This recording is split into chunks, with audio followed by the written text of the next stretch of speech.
Calvin, even though you got the win, congrats, pero medyo maano pa rin yung scoring since from last game. Oo. What do you think was the type of defense shown by Hinebra to you in this game and in the last game?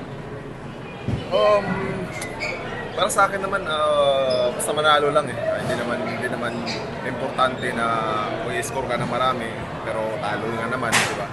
Pero yeah, credit to Hinebra sa mga scheme nila sa akin, sa amin. And we're just sticking to the game plan naman. Yeah, we just tied the game. May best of 3 na lang.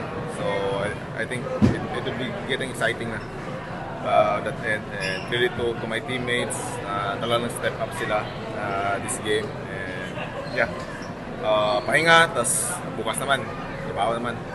Sticking to the game plan, ano ba yung naging game plan ng Token Tex coming from a loss sa Game 3 to now getting the win in the Siyempre, may mga game plan kami na parehas lang na talagang papabilisan ako nung siyempre, yung talagang nililimit namin sila RJ, sila Brownlee sa scoring nila. Pero sobrang galing talaga yung dalawang yun. And ayaw lang namin na talagang easy shots lang. So kailangan namin depensahan. Mas okay sa amin yung marami silang ginagawa tapos nakaka-shoot. Mas komportable kami doon. And yun nga, mahirap depensahan yung dalawa kasi scorer talaga eh. And yun lang. Paano ka lang nag-focus sa depensa? Hindi nga knowing nga, medyo nahihirapan ka sa depensa kanina. Mahirapan ka talaga eh. Kasi magagaling na player eh. Ang sa'yo lang naman is talagang yung matcha-challenge mo lang yung tira. Mas okay na yun ma-shoot basta nandun ka lang sa harap. Okay. Sabi ni Coach kanina, despite na medyo di kaganda yung performance ng offensively, bawing-bawing naman sa depensa. So, what's your reaction to that?